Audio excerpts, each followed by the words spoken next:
ദൈവനാമത്തിന് മഹത്വമുണ്ടായിരിക്കട്ടെ. ഇന്നത്തേക്ക് നിശ്ചയിച്ചിരിക്കുന്ന എവൻഗേലിയോൻ ഭാഗം വിശുദ്ധ മത്തായിയുടെ സുവിശേഷം 15-ാം അധ്യായം 21 മുതൽ 28 വരെയുള്ള വാക്യങ്ങൾ.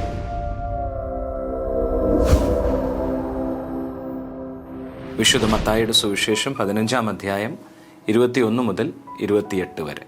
കനാന്യ സ്ത്രീയുടെ തീക്ഷ്ണമായ പ്രാർത്ഥനയുടെ വിവരണമാണ് ഈ ഭാഗത്ത് നാം കാണുന്നത്. ഇതൊരു നിലവിളിയുടെ അനുഭവമാണ്. ഇതൊരു പ്രാർത്ഥനയുടെ അനുഭവമാണ്. It is a prayer of a mother who is remembered for a faith, humility and perseverance. കനാന്യരും യഹൂദന്മാരും തമ്മിലുള്ള ശത്രുത നിലനിന്ന ഒരു കാലഘട്ടം. സാമൂഹിക പശ്ചാത്തലങ്ങളിൽ സ്ത്രീകൾക്ക് അത്ര പ്രസക്തമായ സ്ഥാനം കൽപ്പിക്കാത്ത ഒരു കാലഘട്ടം. ഈ സാമൂഹികമായ പശ്ചാത്തലത്തെ അതിജീവിച്ചാണ് കർത്താവിൻ്റെ അരികിലേക്ക് കനാന്യ സ്ത്രീ ചെന്നെത്തുന്നത്.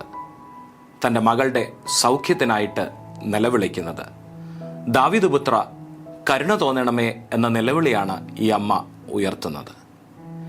ഈ നിലവിളിയുടെ മധ്യത്തിൽ ധാരാളം തടസ്സങ്ങളെ ഈ അമ്മ അഭിമുഖീകരിക്കേണ്ടി വരുന്നു. ഒന്നാമതായിട്ട് നാം ഈ ഭാഗത്ത് കാണുന്നത് ഇവളുടെ നിലവിളിക്ക് മുൻപിൽ ഒന്നും മിണ്ടാതെ നിൽക്കുന്ന, മൗനമായി നിൽക്കുന്ന യേശുവിനെയാണ്. The silence of Christ. ഇന്നത്തെ സാമൂഹിക പശ്ചാത്തലത്തിൽ പലപ്പോഴും പലരുടെയും നിലവിളികൾക്ക് മുൻപിൽ മൗനമായി നിന്നു പോകുന്ന ഒരു സമൂഹ യാഥാർത്ഥ്യത്തെ നാം കാണുന്നു. ഒരുപക്ഷെങ്കിൽ കർഷകരുടെയും മറ്റ് തൊഴിലാളികളുടെയും നിലവിളിക്ക് മുൻപിൽ മൗനം പാലിക്കുന്ന ഒരു ഭരണ സംവിധാനം പോലും നമ്മുടെ ചുറ്റുപാടുകളുണ്ട്. എന്നാൽ ഈ മൗനത്തിന് മുൻപേ തകർന്നു പോകുന്ന ഒരമ്മയല്ല, എന്നാൽ ഈ മൗനത്തെ അതിജീവിക്കുന്ന ഒരമ്മയാണ് നാം ഈ ഭാഗത്ത് കാണുന്നത്. മൗനത്തെയും അതിജീവിച്ച് മുൻപോട്ട് പോകുന്ന കനാന്യ സ്ത്രീ. രണ്ടാമതായിട്ട് നാം ഈ ഭാഗത്ത് കാണുന്നത് ഒരു അവഗണനയാണ്. ശിഷ്യന്മാർ ഇവിടെ യേശുവിനോട് പറയുകയാണ്, അവളുടെ നിലവിളി അധികമാകുമ്പോൾ അവളെ പറഞ്ഞയക്കണമേ എന്ന് പറയുകയാണ്. എന്നാൽ നമ്മുടെ ചുറ്റുപാടുകളിൽ പോലും ഇപ്രകാരം അവഗണനകൾ ധാരാളമില്ലേ? ചിലരെയൊക്കെ നാം സഹായിക്കുന്നത് അവരുടെ വേദന കണ്ടല്ല, എന്നാൽ അവരെ ഒഴിവാക്കുവാൻ വേണ്ടിയാണ്. ഇവിടെ ഒഴിവാക്കുവാൻ ശ്രമിക്കുന്ന ഒരു ശിഷ്യഗണം. എന്നാൽ ഇതിനെയും അതിജീവിച്ച് മുൻപോട്ട് പോകുവാൻ ശ്രമിക്കുന്ന കനാന്യ സ്ത്രീയാണ് നാം കാണുന്നത്. മൂന്നാമതായിട്ട് ഈ ഭാഗത്ത് നാം പഠിക്കുമ്പോൾ നാം മനസ്സിലാക്കുന്നത്, മക്കളുടെ അപ്പം എടുത്ത് നായ്ക്കുട്ടികൾക്ക് കൊടുക്കുന്നത് വിഹിതമാണോ എന്ന് യേശു ചോദിക്കുമ്പോൾ അവളുടെ വ്യക്തിത്വത്തെ തന്നെ വല്ലാതെ മുറിവേൽപ്പിക്കുന്ന ഒരനുഭവം. എന്നാൽ വ്യക്തിത്വം മുറിവേൽപ്പിക്കപ്പെടുമ്പോഴും അവളെ സംബന്ധിച്ചിടത്തോളം അവളുടെ ജീവിതത്തിൽ ആർജവത്തോടുകൂടെ മുന്നേറുകയും അപ്രകാരം തന്നെ അവൾ താഴ്മയുടെ വേഷം ധരിച്ച് യജമാനന്റെ മേശയിൽ നിന്നുമുള്ള അപ്പഞ്ഞുറുക്കുകൾ ഭക്ഷിക്കുന്ന നായ്ക്കുട്ടികൾ എന്ന് തന്നെ സമപ്പെടുത്തുന്ന ഒരനുഭവമാണ് ഇവിടെ നാം കാണുന്നത്. ഒരുപക്ഷെങ്കിൽ ഏത് അവഗണനയ്ക്ക് മുൻപിലും ഏത് ഇല്ലായ്മപ്പെടുത്തലിന് മുൻപിലും അതിജീവനത്തിന്റെ മാതൃക കാട്ടിയ അമ്മയാണ് നാം ഈ ഭാഗത്ത് കാണുന്നത്. കനാന്യ സ്ത്രീ ഒരു അതിജീവനത്തിന്റെ കഥ ഉയർത്തുകയാണ്. ജീവിതത്തിന്റെ തടസ്സങ്ങളെയും വെല്ലുവിളികളെയും നേരിടുവാനുള്ള ഒരു വലിയ ആർജവം നേടിയെടുക്കുക. ഈ അടുത്ത നാളുകളിൽ ലോകം എങ്ങും ഉറ്റുനോക്കിയ സുനിത വില്യംസ് വിൽമോർ 8 ദിവസത്തെ ഒരു ദൗത്യത്തിനായിട്ടാണ് അവരിറങ്ങിയത്.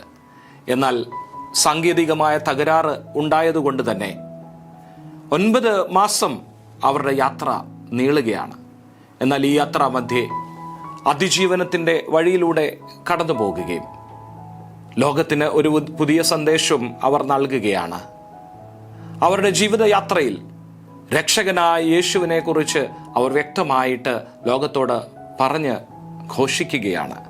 ദൈവത്തിൻ്റെ പദ്ധതികളെ കുറിച്ച് അവർ വിവരിക്കുന്നു. The divine purpose of God. നിശ്ചയമായിട്ടും നമ്മുടെ ജീവിതത്തിലും ഇപ്രകാരമുള്ള ദൈവികമായ പദ്ധതികൾ നിറവേറുമ്പോഴാണ് ജീവിതങ്ങൾ ധന്യമാകുന്നത്. ഈ കനാന്യ സ്ത്രീയെ സംബന്ധിച്ചിടത്തോളം അവളുടെ ജീവിതത്തിൻ്റെ തടസ്സങ്ങൾ അവൾ അതിജീവിക്കുകയും ഈ അതിജീവനം ഒരുപക്ഷെങ്കിൽ അവളുടെ വിശ്വാസത്തിൻ്റെ തീഷ്ണതയുടെ ഒരു വലിയ വാഴ്ത്തുപാട്ടായിട്ട് മാറുകയാണ്. യേശു ഇവിടെ പറയുന്നത്, നിന്റെ വിശ്വാസം വലുത്, നിന്റെ ഇഷ്ടം പോലെ നിനക്ക് ഭവിക്കട്ടെ. അവളുടെ വിശ്വാസത്തിൻ്റെ ആഴം, ഈ വിശ്വാസത്തിൻ്റെ ആഴം ഒരു പുതിയ മാനത്തിലേക്ക് നയിക്കുകയാണ്. ഈ പുതിയ മാനം സ്വർഗരാജ്യത്തിൻ്റെ മാനമാണ്. ഈ സ്വർഗരാജ്യത്തിൻ്റെ ഈ പുതുമാനത്തിൽ നാം മനസ്സിലാക്കുന്നത്, സാമൂഹികമായ പ്രതിബദ്ധതകൾക്കപ്പുറമായിട്ട്, സാംസ്കാരികമായ പ്രതിബദ്ധതകൾക്ക് അപ്പുറമായിട്ട് ഒരു പുതിയ മാനം, എല്ലാവർക്കുമുള്ള രക്ഷയുടെയും സൗഖ്യത്തിൻ്റെയും മാനം. ഈ സൗഖ്യത്തിൻ്റെ മാനത്തിൻ്റെ പൂർണ്ണതയാണ് നാം ഈ ഭാഗത്ത് കാണുന്നത്. അതുകൊണ്ട് തന്നെ ഈ ഭാഗം നമ്മെ പഠിപ്പിക്കുന്നത്, ഈ ഭാഗം നമ്മോട് പറയുന്നത്, ഈ നോമ്പ് നാളിൽ നമുക്കും ഈ കനാന്യ സ്ത്രീയെ പോലെ ദൈവസന്നിധിയിലേക്ക് നമ്മെ തന്നെ ഏൽപ്പിച്ച് കൊടുക്കാം. Delays are not denials. ദൈവസന്നിധിയിൽ നമ്മുടെ നിലവിളികൾ ഉയരുമ്പോൾ, ദൈവമേ നീ നിശബ്ദമാകുന്നു, നീ എന്നെ മറന്നു പോകുന്നു എന്നല്ല. നിശ്ചയമായിട്ടും ദൈവം നമ്മെ കാണുന്ന ദൈവമാണ്. ഈ ദൈവസന്നിധിയിൽ നമുക്ക് നമ്മെ സമർപ്പിക്കാം. ഇതൊരു പ്രാർത്ഥനയായി, ഈ നാളുകൾ ഒരു സമർപ്പണത്തിൻ്റെ നാളുകളായി, സാർവത്രികമായ രക്ഷയുടെ അനുഭവത്തിൻ്റെ നാളുകളായി തീരുവാൻ ഈ നോമ്പ് നാളുകൾ മാറട്ടെ എന്ന് ആത്മാർത്ഥമായി പ്രാർത്ഥിച്ച് ഈ വാക്കുകൾ ചുരുക്കുന്നു. ദൈവം നിങ്ങളെ അനുഗ്രഹിക്കുമാറാകട്ടെ.